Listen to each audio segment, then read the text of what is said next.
The phone rang at exactly 3:17 p.m., its shrill tone slicing through the heavy air of the newsroom like a knife. Nora Stevens glanced up from her desk, blinking in surprise. She had been in the middle of reviewing notes for a piece on a local church fire when the call came through. "Stevens," she answered, her voice flat and practiced, the same way she'd greeted hundreds of calls before. "Got something for you?" The voice on the other end crackled, familiar but urgent. It was Rachel, her editor at the Gazette. Nora sat up straighter in her chair. Rachel didn't usually sound this tense unless it was something big, something that mattered. "Go on," Nora prompted, already flipping through her notepad. "Fielding, Iowa," Rachel said, her tone clipped. "The local sheriff's office is reporting a series of disappearances. It's strange, too strange. People are vanishing from a town that hasn't seen any real trouble in decades. The sheriff's refusing outside help. But I think something's off. We need you to go out there." Nora's heart skipped a beat. She was no stranger to small-town investigations. She'd been to dozens of rural areas, gathering stories that locals would rather forget. But Fielding, Iowa, wasn't on her radar. It was a blip, hidden in the endless stretch of farmland and cornfields that made up much of the state. She glanced at the calendar. "It's harvest season. Maybe it's just that time of year," she said, trying to sound nonchalant. Rachel's voice dropped lower, almost a whisper. "That's just it, Nora. They're disappearing around the harvest moon. People are vanishing without a trace. Adults, kids. And the sheriff, well, he's not talking to anyone about it. You're the closest.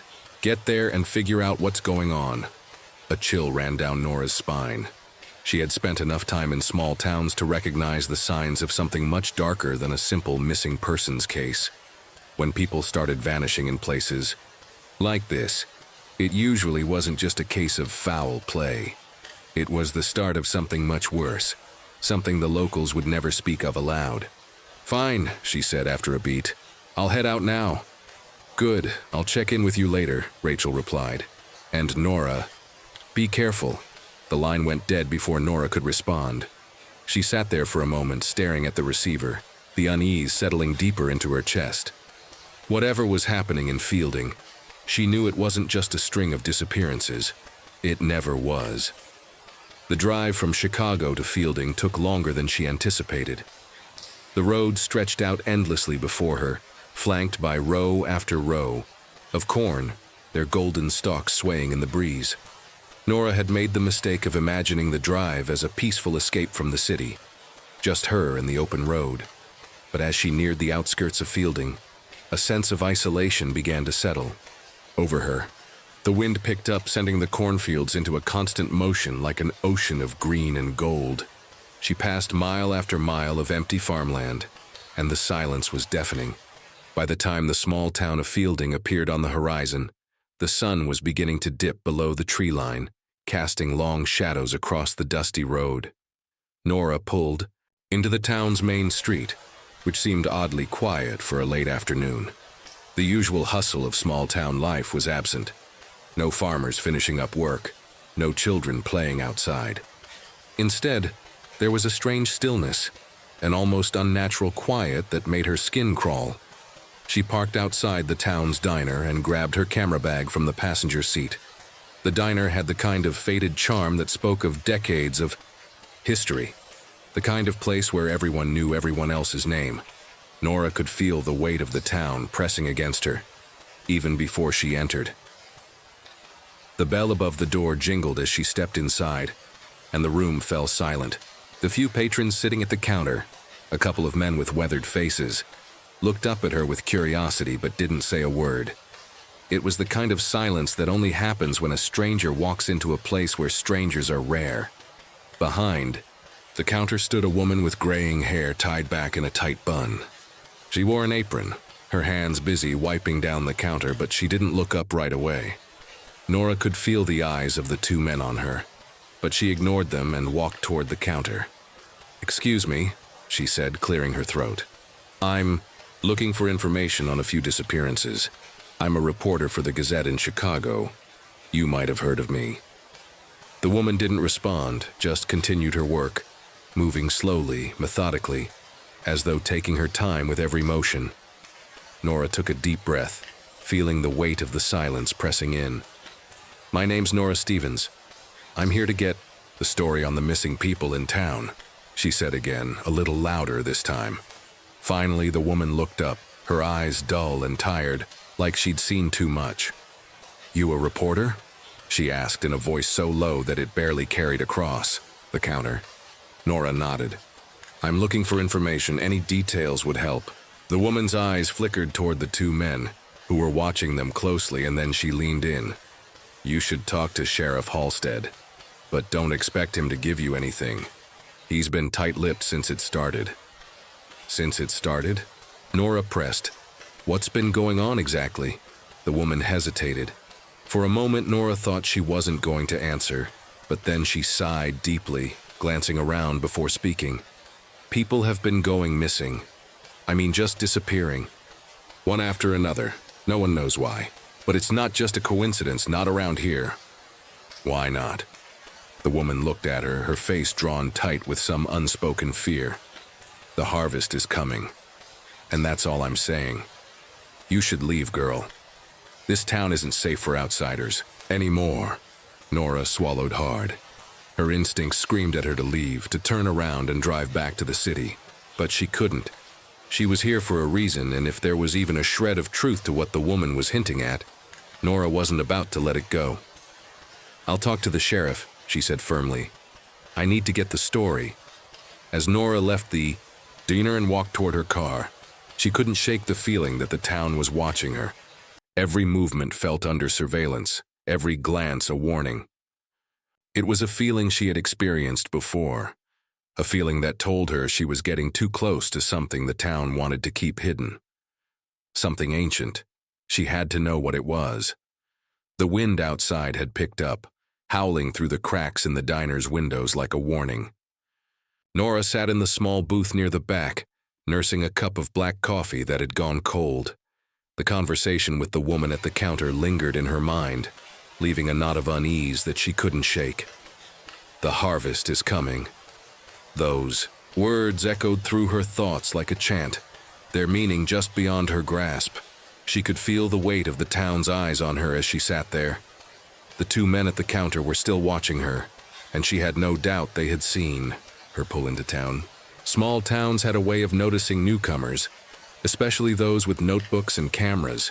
Nora glanced at her watch. It was nearly 5:00 p.m., and she knew she had to make a move soon. If the sheriff was as tight-lipped as the woman had suggested, she would have to be clever. She stood up, paying for the coffee, and left the diner without looking back. The cold air hit her like a slap in the face as soon as she stepped outside, but she didn't flinch. Fielding felt like it was closing in on her, like a town full of secrets that had been buried too long. The sheriff's office wasn't far from the main street, a squat red brick building with a faded sign that hung crooked above the door. Fielding County Sheriff's Office. The parking lot was nearly empty, save for a rusted patrol car and an old truck that looked like it hadn't moved in weeks. Nora hesitated before entering, taking a moment to survey the scene. The building was too quiet, too still. She could see through the window that the lights were dimmed inside, the blinds drawn. There was something about it that made her feel as though the sheriff was waiting for her, watching her from behind those blinds. Taking a deep breath, she pushed the door open. A small bell jingled above her head as she stepped into the cool, musty air of the office. The room was sparsely furnished. A couple of old desks, a filing cabinet, and a chair by the window. It looked like it hadn't been updated in decades. Behind the front desk, a man in his late 50s sat hunched over a computer, his face obscured by the glow of the screen. His hair was graying at the temples, his uniform wrinkled and stained. He didn't look up as she entered, so Nora cleared her throat. "Excuse me, are you Sheriff Halstead?" The man slowly lifted his eyes from the screen. His gaze was sharp, but his face was tired, like someone who had spent too many years in the same dead-end town. His eyes flickered over her quickly, assessing before he spoke. "I'm the sheriff," he said in a low, gravelly voice. Can I help you? Nora set her bag down on the counter, opening it to pull out a notepad and pen. I'm Nora Stevens. I'm a reporter with the Gazette. I'm here to follow up on some disappearances in town. There's been a string of them, right? I need to ask you a few questions. Halstead's face remained impassive, but something flickered in his eyes. It was the briefest of moments, but it was enough to make Nora take a step back. She'd seen that look before. The look someone gives you when they know something they don't want you to find out. What's there to say? He muttered, leaning back in his chair. He steepled his fingers and stared at her, his posture defensive, like he was already preparing for a fight. Just tell me what's happening here, Sheriff. People are going missing. The locals seem scared and no one's talking. Why not? Nora's voice was firm, but there was a hint of concern underneath. Something in the air told her the sheriff wasn't going to give up the truth easily, if at all. Halstead took a long, slow breath, his lips pressed tight as he considered his response. He ran a hand through his thinning hair before finally speaking. Listen, Miss Stevens, he began, his voice lower now, almost conspiratorial. There's a lot going on in this town that doesn't get talked about. People go missing, sure. It happens all over the country. But there's something different about these disappearances, something that makes it hard to explain. Nora leaned in, her pen poised above the page. What do you mean, something different? Halstead's eyes darted to the corner of the room, where a small window overlooked the street. The blinds were half closed, but Nora could see the shadows of the cornfields swaying in the distance. For a moment she thought she saw something move out there, a flicker like a shape in the corn. But when she blinked, it was gone. You need to understand something about Fielding, Halstead said, his voice lowering further, as if afraid someone might overhear. This town, it's not like others. There's a history here, a tradition. Some things you can't change, no matter how hard you try. Nora raised an eyebrow. This was the opening she had been waiting for. What kind of tradition, like your... Sheriff's face hardened. He stood up abruptly, his chair scraping loudly against the floor. I can't get into that with you, not yet. You're an outsider, Miss Stevens, and we don't take kindly to outsiders poking around in things they don't understand. I'm just asking about the disappearances, she said, keeping her voice steady even though her pulse had quickened. The people in this town deserve answers. Halstead's eyes softened for just a moment, but it was gone too quickly for Nora to read. He sighed heavily, rubbing his face with one hand. It's the harvest season, that's all I'm saying. You'll see what I mean when it's over. The harvest? Nora repeated, confused. What does that have to do with people disappearing? The sheriff shot her a sharp look. It's complicated. Don't go digging into things you don't understand. You won't like what you find. Nora felt the weight of his words settle on her, heavy and cold. The sheriff wasn't just hiding information, he was protecting something, and that something wasn't just a missing person case. I'll be back, she said, her voice quiet but determined. I'm not leaving until I get the full story. Halstead's gaze hardened, his face unreadable. I'd think twice about that if I were you, he muttered under his breath. Nora left the sheriff's office with the distinct feeling that she had just crossed a line she couldn't uncross. The town of Fielding, it seemed, was hiding something darker than missing persons, and she was going to find out what it was. Nora had expected the town to be quiet, but this level of silence was unsettling. It was as if Fielding itself had been buried under a heavy, invisible weight, like something ancient and forgotten was keeping it under lock and key. The streets, the buildings, even the people, everything felt stifled, caught in a web of fear. As she made her way back to her car, the sun had begun its descent behind the horizon, casting long, jagged shadows across the main street. The streetlights flickered to life one by one, their weak yellow glow barely cutting through the dusk. She hadn't expected much from the sheriff's office, but something about Halstead's warnings lingered in her mind. The harvest is coming. It wasn't a phrase that made any sense in the context of missing persons, but the way he said it made her wonder if it was more than just a seasonal reference. Fielding wasn't a place where things happened by chance. Everything here felt tied to the land, to the crops, to the earth beneath their feet. She climbed into her car, the leather seat creaking as she settled in. The headlights cast a dim glow ahead of her as she drove, and the familiar stretch of empty highway outside of town seemed to stretch forever. But just as she passed the last of the buildings and the open farmland took over, a strange pull in the air made her slow down. The cornfields on either side of the road rose like towering green walls, stretching toward the sky. The wind had died down, leaving a heavy, thick stillness in its place.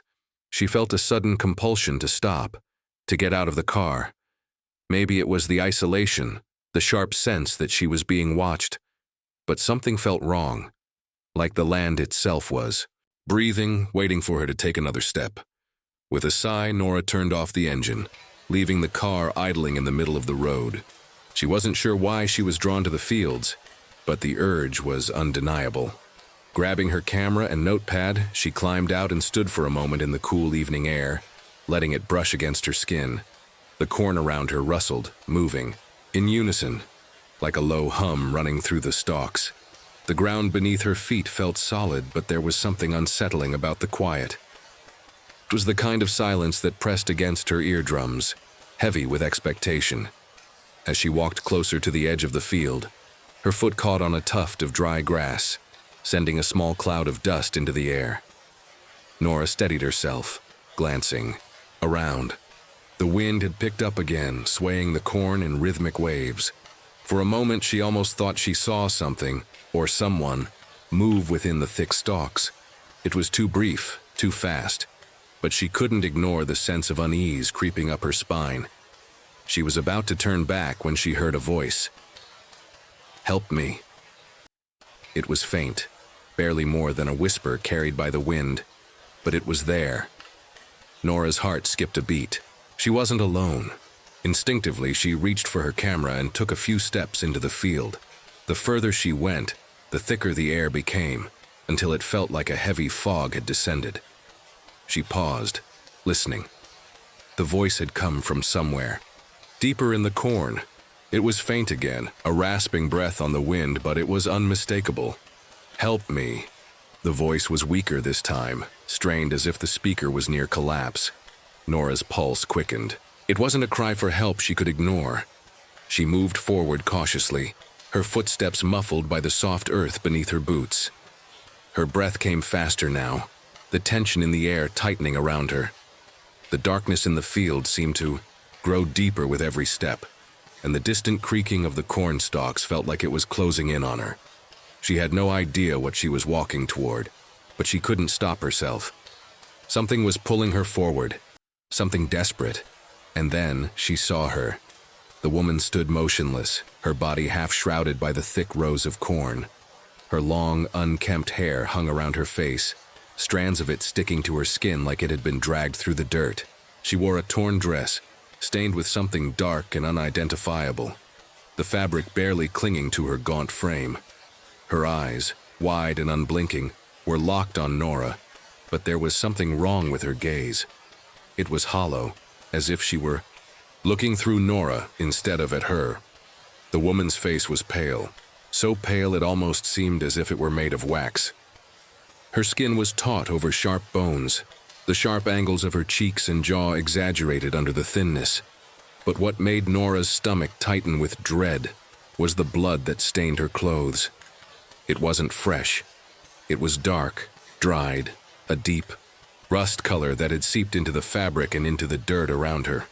"Please," the woman's voice rasped again, barely a whisper now, like it was a struggle to form the words. They're coming back."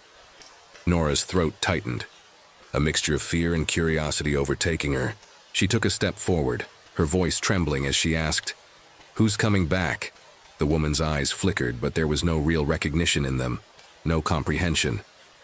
She opened her mouth again, but only a low, hoarse sound came out, like a voice that had long been forgotten. Her thin lips trembled, blood crusted at the corners of her mouth. The woman paused, her breathing shallow. "They will rise from the soil." The air around Nora seemed to shift, a chill crawling up her spine. For a moment, she thought she saw the woman's body tremble, her hand twitching as though she was reaching for something. But before Nora could take another step, the woman suddenly lurched forward, her hands outstretched, fingers curled into claws. Nora took an instinctive step back, her heart racing. The woman's breath quickened, sharp and ragged, like a dying animal. But then, in a sudden and terrifying movement, the woman collapsed to her knees, her body jerking violently, like it was being pulled toward the earth itself. The ground beneath the woman's knees cracked open with a sickening pop, and Nora stumbled backward, her breath caught in her throat. The woman's body trembled one last time before she fell forward, disappearing into the earth as though it had swallowed her whole. Nora stood frozen, staring at the spot where the woman had been. The ground was still now, as if nothing had happened. No footprints, no trace of the woman who had been standing there just moments before. The air, thick with the smell of soil and decay, settled back into the quiet. But then, as Nora turned to leave, she heard it again. Faint at first, but growing, louder, clearer with each passing second. The whispers. They're coming. The harvest, she realized with a sickening clarity, was more than just a season. It was a promise, and a curse. Nora barely slept that night. The encounter in the cornfields replayed in her mind like a twisted nightmare. The image of the woman's frail body disappearing into the earth over and over again.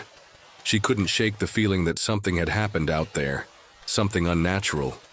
But the more she tried to make sense of it, the more elusive it became. The next morning, Nora awoke with the sharp sting of anxiety in her chest. She had a sense of urgency, as though time was running out. Whatever was happening in Fielding wasn't just about missing persons. The woman's words haunted her. They will rise from the soil. It wasn't just a warning. It was a statement, a fact. She dressed quickly, throwing on a jacket to ward off the cool morning air. The town was still quiet, the streets bathed in the pale light of dawn. She needed to learn more, to understand what was really happening here. And there was one place she hadn't checked yet. The old library.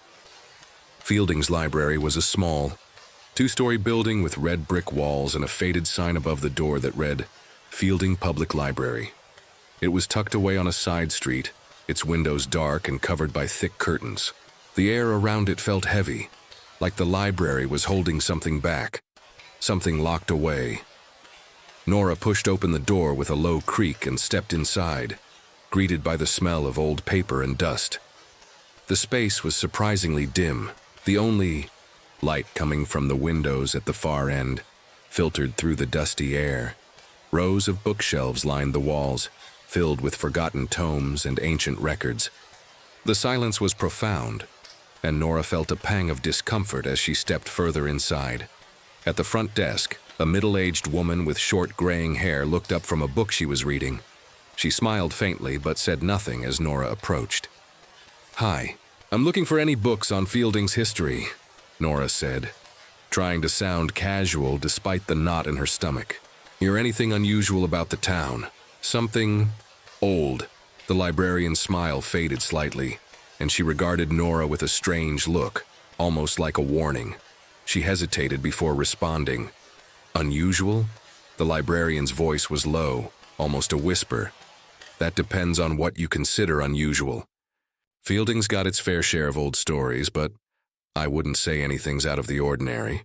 Nora leaned forward, lowering her voice as she spoke. "I'm investigating some disappearances.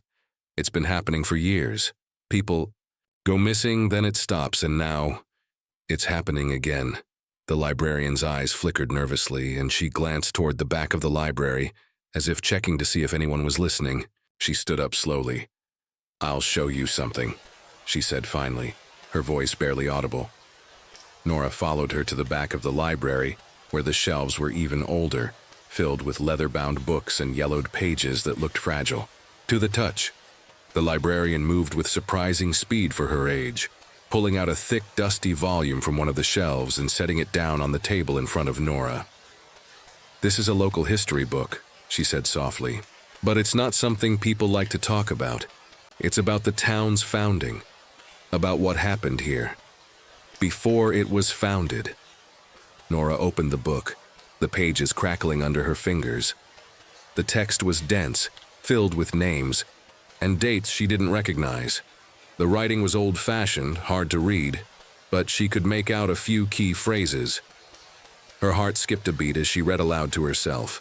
The land was chosen. The pact was made. The harvest must return the dead. The words felt like they were suffocating her, as though the air had become thick and heavy around her. She glanced up at the librarian. This isn't just history, is it? Nora asked, her voice shaking slightly. What does this mean? The harvest? The pact? The dead? The librarian's expression was tight, almost pained. She opened her mouth to speak, but then shut it again, glancing nervously over her shoulder. She lowered her voice even further. There's a reason Fielding has been untouched by time. A reason no one ever comes here unless they have to. The pact the book mentions. It's been part of this town for generations. The people here, the ones who've been here the longest, they know what needs to be done. Every year they follow the old ways. The old ways? Nora echoed, her voice barely a whisper. What ways? The librarian hesitated for a long moment before answering. The harvest is more than just the crops. It's about keeping the land fertile, keeping it alive. The town was founded on a bargain made with something older than any of us. The first settlers here, they knew what they were doing. They made a pact with the earth itself. Nora felt a chill crawl up her spine. And what was that pact? The librarian's eyes darted toward the back of the library again, as though the walls themselves were listening. She leaned in close, lowering her voice to a near whisper. Every year, the town must give something back. The dead are returned to the soil. They fertilize the land. They make the harvest grow. The soil becomes rich with the blood of those who have died, and the crops thrive. Nora blinked, struggling to process the words.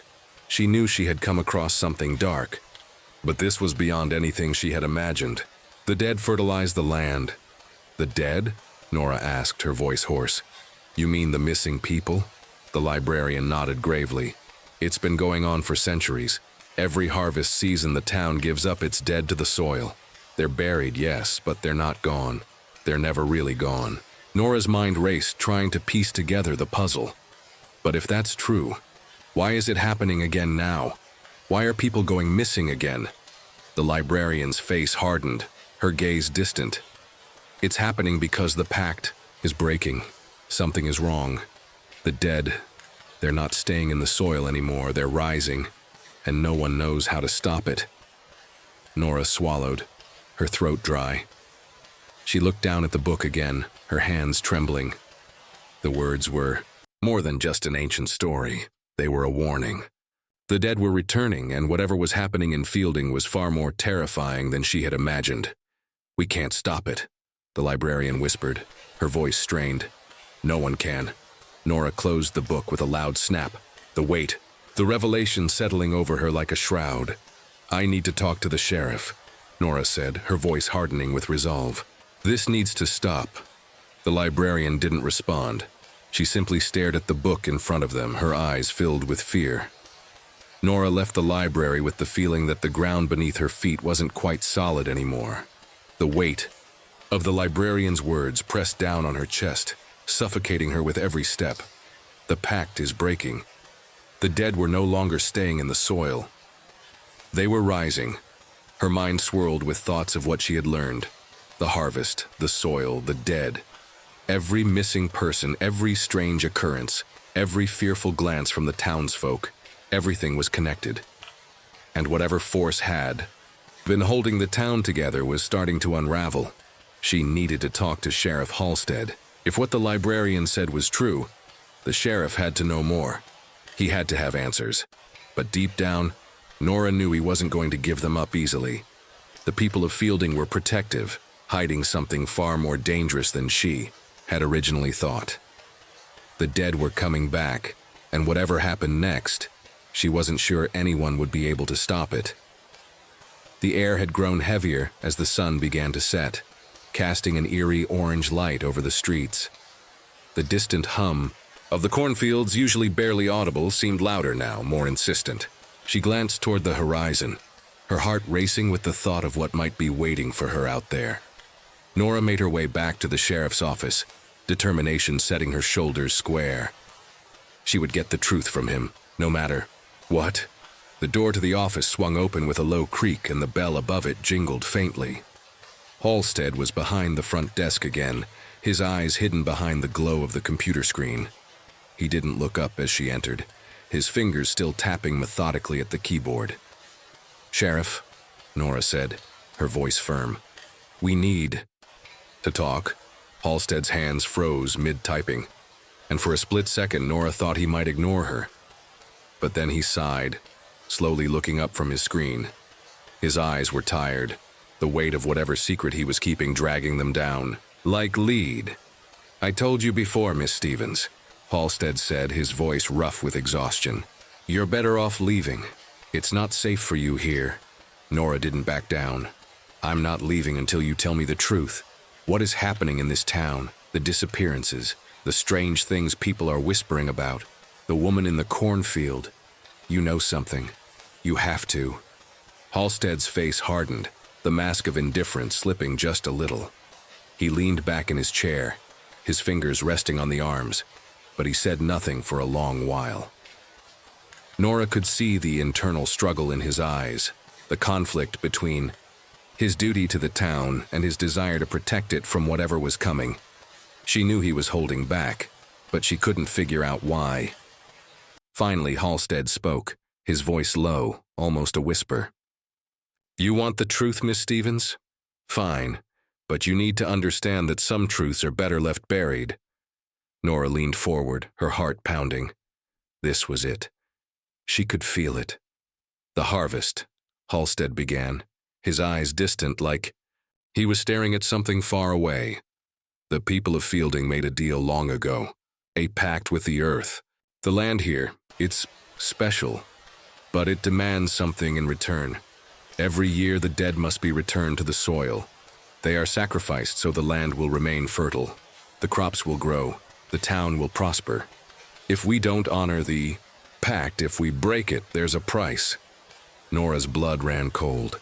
She had been half expecting something like this, but hearing it from Halstead's mouth made it real in a way that was hard to accept. "The people who go missing, they're not really gone," he continued, his voice wavering slightly. "They are returned. Their bodies, their blood. It feeds the land, it keeps everything alive. The town, it's built on this. It has been for generations." She took a step back, trying to process the words.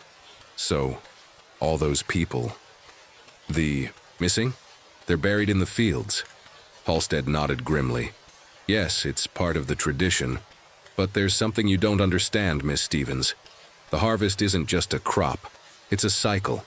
And this year the dead aren't staying in the ground, they're rising." Nora's stomach twisted at the thought. She thought of the woman in the cornfield, her hollow eyes, her whispered warning. They will rise from the soil. "Why is it happening now?" Nora asked, her voice a little shakier than she intended. "Why are they coming back?" Halstead ran a hand through his graying hair, his expression darkening. "I don't know, but something's been wrong for a while now. There's been talk among the older families, the ones who know the old ways, that the harvest is failing. The crops are weaker than they should be, and the dead, they're restless. They aren't staying buried like they used to. The land, it's hungry." The sheriff's voice dropped to a near whisper. "And it's getting worse. People are already starting to feel the pull of the fields. It's like the land is calling them. I've seen people go missing, even before the harvest. Not just the usual ones either. People who never would have left. And every time the crops grow a little taller, a little stronger. But there's always a price. There always has been." Nora's head was spinning, the pieces of the puzzle finally clicking into place, but in a way that made everything feel more dangerous, more ominous. The missing people, the whispers, the warnings, all of it was tied to this twisted tradition, this ancient pact that Fielding had been bound to for centuries. Is there a way to stop it? Nora asked, barely able to breathe as the words left her lips. She wasn't sure if she wanted to know the answer, but she had to ask. Halstead looked at her, his eyes filled with sorrow and regret. I don't know if anyone can stop it anymore. The pact is old, older than the town itself, and now the land's starting to take more than it ever has before. The harvest has begun, and the dead are coming back. There's nothing anyone can do to stop it. Nora's mind raced. But what if we don't give them what they want? What if we don't give the land its sacrifice this year? Halstead's lips trembled, and for the first time since she had met him, Nora saw fear in his eyes. He leaned forward, his voice urgent.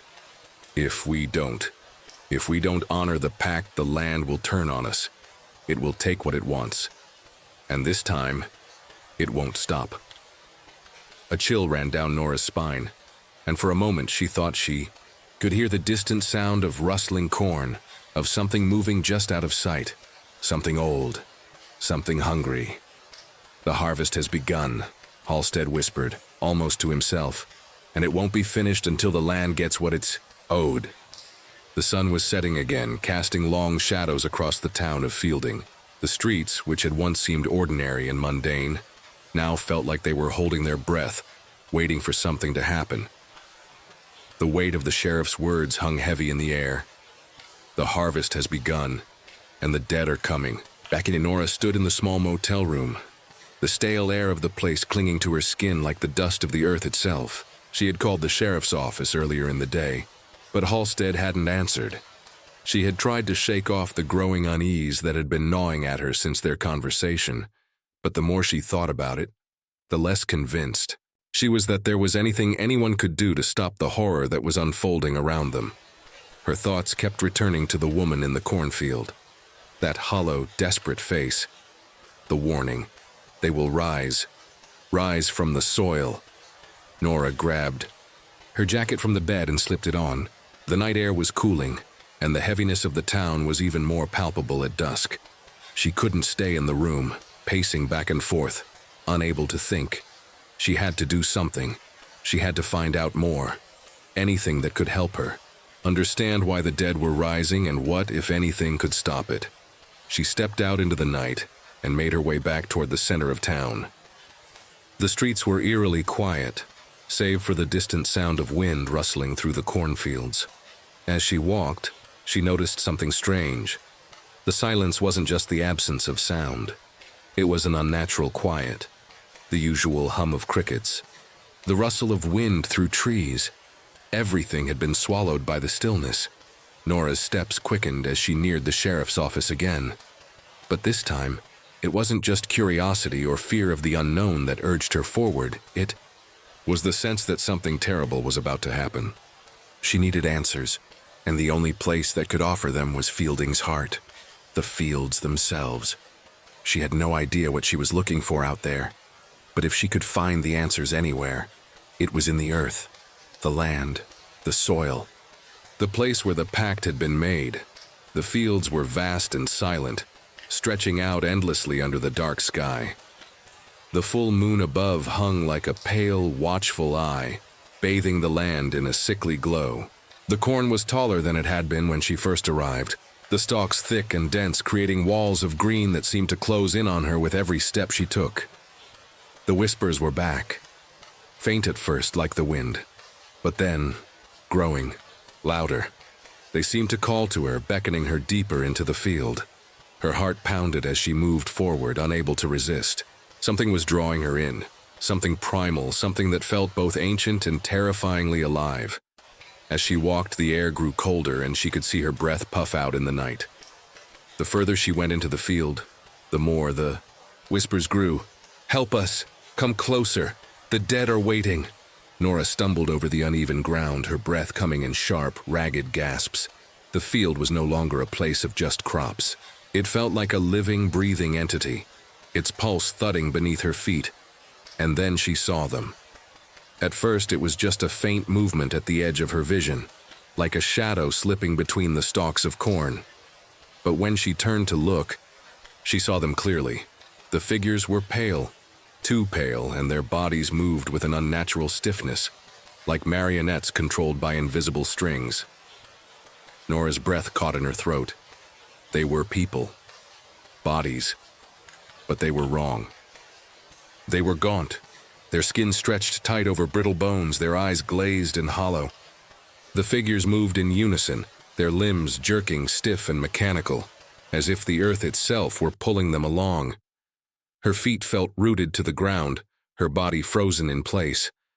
The whispers were now a chorus, growing louder and louder until they drowned out everything else. The harvest has begun, they will rise, they must feed the soil. Her legs felt weak, but she forced herself to move, stepping back slowly, never taking her eyes off the figures. As she retreated, her heart thudding in her chest, she felt an overwhelming compulsion to turn and run, but her legs wouldn't obey. And then, something strange happened. One of the figures, one of the dead, stopped moving. It was a man, tall and thin, his face half-rotted, his eyes hollow and black.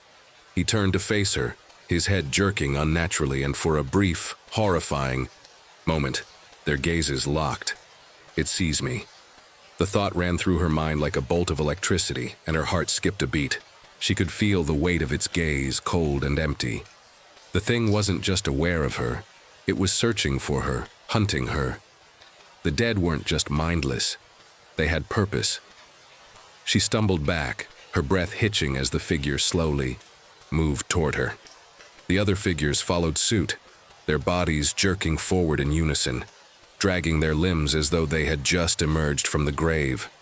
They moved toward her with a slow, deliberate pace, the air thick with the scent of rotten decay. Run! Her instincts screamed at her to flee, and this time her legs obeyed. She turned and bolted, stumbling through the corn as the figures lurched after her, their movements unsettlingly fast despite their dead, stiff limbs. She didn't know how. Long she ran, but the field seemed endless, stretching on and on, as if the earth itself were trying to trap her. The whispers grew louder, the sound of the dead's footsteps crunching in the corn louder still. It was like they were closing in on her from all sides, cornering her in this nightmare. Just as she thought she couldn't run any longer, she broke through the edge of the field and into the open road. The moonlit road stretched before her like an escape route, and without hesitation she ran toward it, not daring to look back. She stumbled into the middle of the road, gasping for breath, her body trembling with fear. Her pulse pounded in her ears, and she could hear nothing but the pounding of her own heart, and the distant, unnatural sound of the dead still moving through the corn. When she finally looked over her shoulder, the field was silent, empty. But the whispering had stopped too. For a moment she thought she might have imagined it. She had run so far, so fast. Maybe the terror of it all had just gotten to her, but deep down she knew better. They were still out there, and they were only getting closer. Nora's mind raced as she stumbled away from the cornfield, her legs shaky beneath her, every nerve on edge. Her breath came in ragged gasps, and despite the cool night air, her skin felt clammy, slick with sweat. She couldn't shake the image of the dead, their hollow eyes, their stiff, jerking movements. They had seen her, and they were coming. The Yao. Moon hung high in the sky, a pale, watchful eye over the town of Fielding, its silver light casting eerie shadows across the road. She glanced back toward the darkened edge of the cornfield, but there was no sign of movement. The figures had disappeared into the shadows of the stalks. Or had they? The thought made her skin crawl. She stopped in the middle of the road, turning around in a full circle, trying to get her bearings. Her body screamed for her to run, to get as far away from this cursed town as possible. But she couldn't leave. Not without understanding what was happening here. The town of Fielding had been built on a lie, and now the dead were rising, claiming what was theirs, and it was only going to get worse. She heard the distant hum of an engine and the headlights of a truck cut through the darkness, illuminating the road ahead. It was the sheriff's deputy, George. He slowed as he approached her, his truck's tires crunching against the gravel. He rolled down the window as he stopped beside her. "You okay, Miss Stevens?" George asked, his tone cautious but concerned. "You look like you've seen a ghost." Nora hesitated for a moment, her chest tight as she tried to steady her breath. She didn't want to tell him what she had just witnessed. Not yet. She wasn't sure she even understood it herself. I'm fine, she said, though the words felt hollow. She wasn't fine, not at all. I need to talk to Halstead. Is he still at the station? George nodded, but there was something strange in his eyes, an unreadable tension, like he knew more than he was letting on. Yeah, he's there, but I wouldn't bother him tonight, Miss Stevens. You know how he gets when the harvest season hits. Nora's gut twisted at his words. She didn't need to ask what he meant. She had already heard enough about the harvest, enough to know that it wasn't just about crops. There was something darker at play here, something that Halstead and the other townsfolk were afraid to confront. I'm going, she said, her voice firm. I have to speak to him. George hesitated but didn't argue. He waved a hand toward the sheriff's office and revved the engine. Be careful out there, Miss Stevens. This town's not what it seems. Nora gave him a nod of thanks and watched as the truck drove off into the night. She swallowed hard, her throat dry, and turned toward the sheriff's office. The sheriff's office was quieter than usual when Nora entered, the only sound the faint hum of the old ceiling fan above. Sheriff Halstead sat behind his desk, his head bowed over a stack of papers, his face hidden in shadow. He didn't look up when she entered, but Nora could feel the weight of his gaze before he spoke. I thought I told you to leave, Miss Stevens, he said, his voice low and rough, like it had been worn down by years of secrets. Nora walked up to the desk and set her hands on it, leaning forward. She wasn't leaving, not yet, not without answers. I'm not leaving, Sheriff, she said, her voice unwavering. I've seen what's out there, the dead, the harvest. I know what's happening, and I'm not going anywhere until you tell me the truth. Halstead looked up at her, his eyes heavy with the burden of something far worse than she had anticipated. For the first time, Nora saw real fear in his expression. His hands trembled slightly as he folded them on the desk, and he took a deep breath before speaking. You don't understand, Miss Stevens, he said, his voice barely above a whisper. The harvest, what it requires, it's not just about crops. It's about survival, about keeping the land alive. Nora shook her head. You're talking about sacrifice, people. Every year you send people into the fields, let them die so the crops can grow.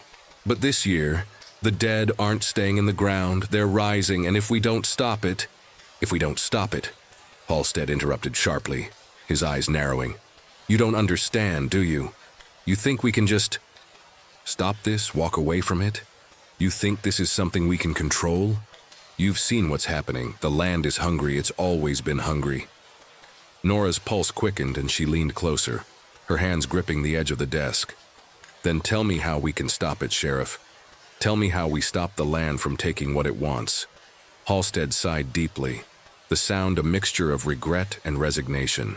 He ran his hand over his face, then spoke in a voice that was barely audible. We can't stop it. Not anymore. Nora felt a cold chill crawl up her spine. What do you mean? The pact, Halstead continued, his voice low but steady. It was made long before my time, long before Fielding even existed. The first settlers here, they made a deal with something ancient. They promised to give the land what it wanted. Every year the dead must return to the soil and the crops will grow. I wasn't supposed to let it get this far. But the harvest, the land's hunger, it's never been stronger. The crops are dying and the dead are restless. If we don't honor the pact this year, everything we've built, everything Fielding is, will fall apart. Nora's breath caught in her throat. And if we don't make the sacrifice, the dead will destroy everything. Won't they? Halstead nodded grimly. Yes, the land won't stop. It will take more than just the missing. It will take everything. Nora shook her head, trying to make sense of it. So, you're saying we have no choice? Halstead's eyes were hollow. There's always a choice, but the price is too high. We all know what'll happen if we break the pact. The land won't forgive us. Nora stared at the sheriff, her mind reeling from what he was saying. The dead, the pact, the land's insatiable hunger. It was all connected, bound by something so old, so powerful, that no one could escape it. Not even her. But she wasn't ready to give up. Not yet. There had to be another way. There had to be. Before she could speak, a sound from outside the office caught her attention. A faint rustling, a whisper, and then a loud crack. The door slammed open and a figure stumbled into the room, breathing heavily, drenched in sweat. It was Deputy George. "The fields," he gasped. "They've changed. The dead. They're walking out of the corn. They're..." And then he collapsed onto the floor, his body going limp. The sheriff's office was bathed in a cold silence after George collapsed onto the floor. Nora stood frozen in place, her heart pounding in her chest. For a moment, all she could hear was the faint creaking of the ceiling fan above, the low hum of the distant night. Then, the reality of George's fall hit her, and she rushed to his side. "George!" she cried, kneeling beside him. His face was pale, drenched in sweat, his breathing shallow but steady, though his eyes were wide and filled with panic. "Sheriff!" Nora turned to Halstead, who had stood up from his desk, his expression darkening, his face etched with an unreadable blend of fear and regret. Halstead moved quickly, crossing to George's side and placing a hand on his shoulder. The deputy's skin was burning hot, his body trembling like a leaf in a storm. "We need to get him to the clinic," Halstead muttered under his breath.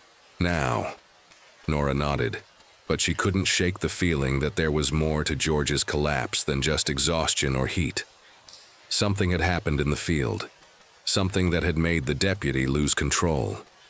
She had seen that fear, in his eyes before he fell. The same kind of terror that had clouded Halstead's face when he spoke of the harvest, of the dead rising, of the land's insatiable hunger. "Help me get him up," Halstead urged, his voice low and strained. Together, they lifted George to his feet, the deputy's limp body leaning heavily on them. As they moved toward the door, Nora stole one last glance out the window. The night was still, eerily so, but a sense of unease crept through her veins, telling her that the worst was yet to come. The clinic was close, just a few blocks away, but the town felt like a ghost town now. The streets, once full of life, were nearly empty. The few people still out were walking with a hurried pace, avoiding eye contact, their faces drawn and tight with fear. The distant cry of a bird echoed in the sky, its sound strangely hollow. When they reached the clinic, Nora and Halstead managed to get George inside. The old wooden doors creaked as they swung open, and the smell of antiseptic and old dry wood filled the air. Dr. Emma Lawson, the town's only physician, was in her office when they arrived. She looked up from her desk, her expression hardening when she saw the state George was in. "What happened?" she asked quickly, rushing over to help. "He collapsed," Halstead explained, his voice tight. "Something's wrong. He was in the fields. He saw something." Nora looked at Dr. Lawson, her voice low. "The dead, they're walking. The harvest, it's happening." Dr. Lawson's face paled as she examined George. "The harvest, it's too soon," she muttered, her hands shaking as she checked his pulse. "This shouldn't be happening. Not yet. We weren't ready." "Ready for what?" Nora asked, her throat dry. "What's happening out there?" Dr. Lawson didn't look at her immediately. She focused on George, whose skin was clammy and feverish. His lips were cracked, his breath shallow.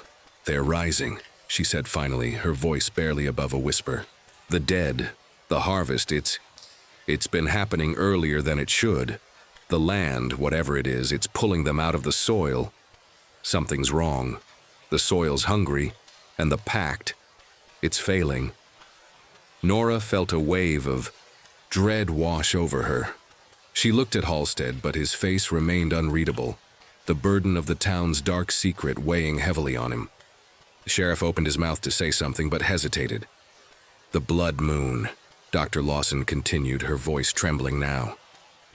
"It's tonight. The land needs the blood. Our blood. The dead have always been part of it, but tonight it will take more. It'll take more than just those we've sacrificed." "More," Nora whispered. "More than what?" "The town," Halstead said, his voice strained. "The land takes what it's owed.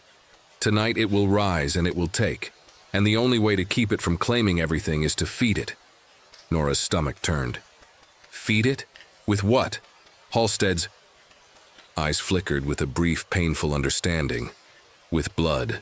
The harvest requires it. Every year we give it someone, but this year it's demanding more. More lives. It will take more than just the sacrifices we've made. It won't stop. It can't. Nora's blood ran cold, a blood moon. She had heard the phrase before. People in town whispered about it every year around harvest time. The blood moon was something more than a lunar event. It was a sign, a turning point. A time when the pact could no longer be ignored. When the land would demand its due. But she hadn't realized what that meant. Not until now. So, if we don't feed it... Nora trailed off, the weight of the truth crushing down on her. It takes everything, Dr. Lawson finished for her, her voice grim. The town, the crops, the people, the earth consumes all. If we don't honor the pact, the land will fall upon us, it will bleed us dry. Nora felt like the room was closing in on her, the walls pressing in with an unbearable heaviness. The harvest was not just a season of crops, of gathering. It was a battle, one that had been fought in secret, buried beneath the surface for generations. The land demanded its tribute, and the dead, the bodies, were the payment. And tonight, the night of the blood moon, it would come to claim its final prize. Nora's eyes met Halstead's, and for the first time, she saw the depth of his fear. The sheriff had never looked so defeated. "We can't stop it," he said, his voice hollow. "It's too late. The pact has already been broken. The land is hungry and the harvest has begun. There's nothing left but to feed it." Nora stood there, feeling like the floor was tilting beneath her. She had come to Fielding to uncover the truth, but she had never imagined that the truth would be this horrifying. That the town, the people, the very soil beneath her feet would be bound to something this dark, this unforgiving. But there had to be something she could do. There had to be a way to break the cycle.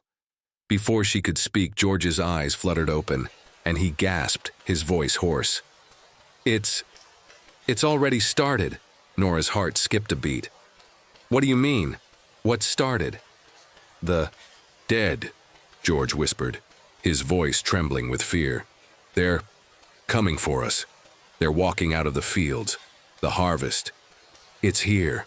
The air inside the clinic felt thick, oppressive, as if the building itself were suffocating, under the weight of the truth that had just been revealed. Nora's thoughts spun in chaotic circles. The blood moon, the signal for the harvest, was upon them, and the town of Fielding was about to be consumed by a darkness older than anyone could fathom. George's eyes were wide, his breath coming in sharp gasps as he clutched the side of the exam table. His voice was barely audible, but the terror in it was unmistakable. "The dead, they're rising. Why, they're coming from the fields. We're not safe here. No one is safe." Nora's pulse quickened.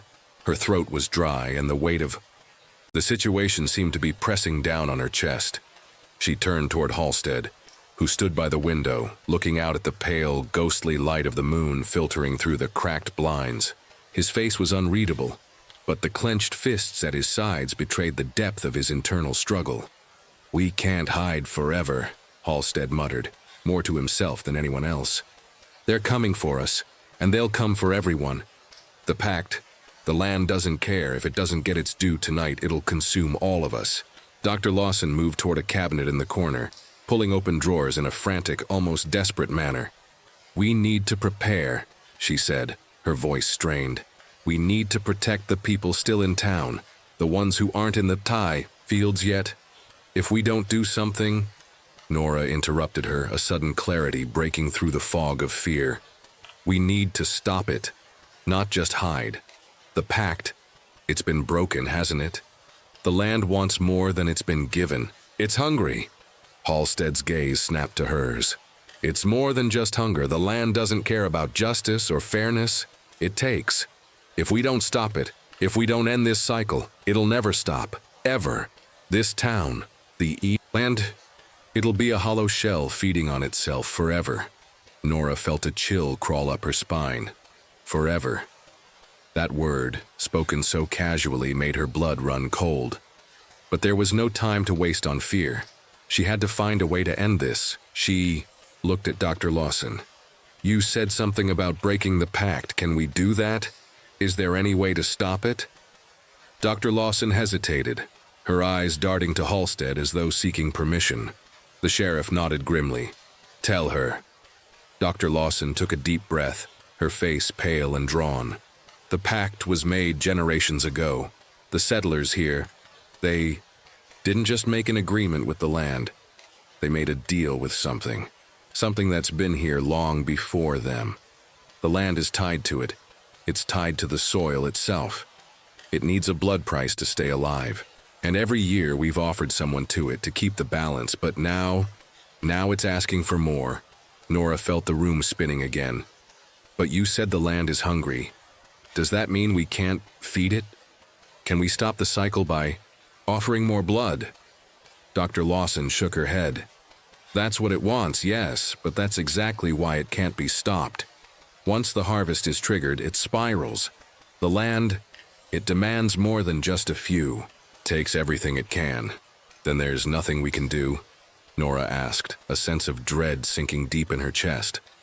She could almost hear the whispers of the dead in the back of her mind again, faint and distant, calling her toward the field, beckoning her into the night. "Is it too late?" Halstead's voice was heavy with resignation. "Not if we act quickly. There is one way to break the pact, one way to end it, but it's dangerous. If we break the cycle, the land will fight back. It will take everything it can. The blood moon, it gives the pact its power. If we destroy the ritual, we destroy the land's hold on us." Nora swallowed hard. "How?" "There's a place," Dr. Lawson said, her voice steady despite the fear that lurked behind her words. "A site on the outskirts of town. The first. Settlers buried something there. They called it the heart of the harvest. If we destroy it, burn it, we can sever the land's grip. But we have to do it before the moon rises higher." Nora's eyes widened. "The heart of the harvest?" She glanced at Halstead, whose face had drained of color. "You know where it is?" Halstead nodded, his jaw tight. "I know, but it's not that simple. The dead won't just let us walk in there. They'll be waiting. They always are." Nora's heart raced. The idea of confronting the dead, of walking straight into their clutches, made her stomach turn. But there was no choice. She had already seen the horrors that awaited Fielding if they didn't do something. If the land kept demanding its due, it would take everything. The crops, the town, the people. She couldn't let that happen. She turned to Dr. Lawson. "Where is it?"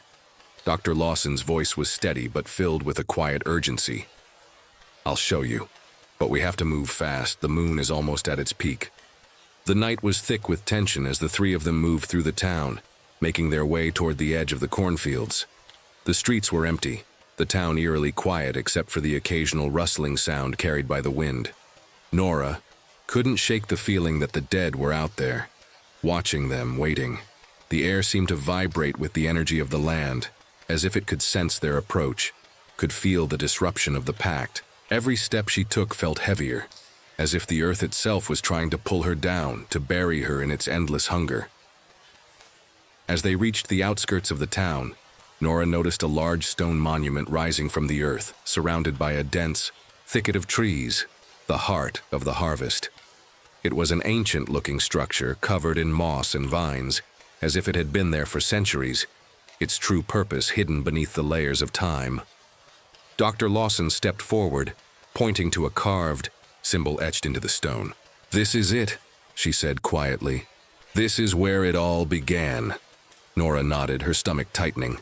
She could feel the power radiating from the stone, a dark force that had been feeding on the town's blood for generations. But now, they had a chance to end it. Halstead pulled out a small vial from his jacket pocket. Inside was a strange, glowing substance. "This will destroy it. But once we do this, there's no going back." Nora stared at the vial, her pulse pounding. "Let's do it." She took a deep breath as Halstead stepped forward, his hand outstretched. But before he could pour the vial, the ground beneath them began to tremble. A deep, guttural sound echoed through the earth, and the air grew heavy with the stench of rot and decay. The dead had come. The ground beneath their feet trembled again, this time more violently, as if the very earth was shaking off its slumber, waking to the horrors it had buried. The wind picked up, whipping through the trees, sending a low, mournful howl through the night. The moon hung heavy in the sky, casting a blood-red light over the clearing, bathing the heart of the harvest in a sickly glow. Nora's heart pounded in her chest as she stared at the stone monument, feeling the oppressive weight of the land's power bearing down on them. It wasn't just the monument, it was everything. The land, the soil, the blood. "We need to hurry," Dr. Lawson whispered urgently. Her eyes were wide with fear, her hands trembling slightly as she gripped the strap of her medical bag. "Once the dead are fully risen, there's no going back. We won't survive." Halstead's jaw clenched as he stood next to the stone, his hand hovering over the vial of glowing liquid. He was staring at the heart of the harvest with a look of raw, primal fear. The dark symbolism of it all, the town's pact, the generations of blood spilled, it had all led them here to this moment. Nora stepped forward, feeling the oppressive presence of the dead growing closer.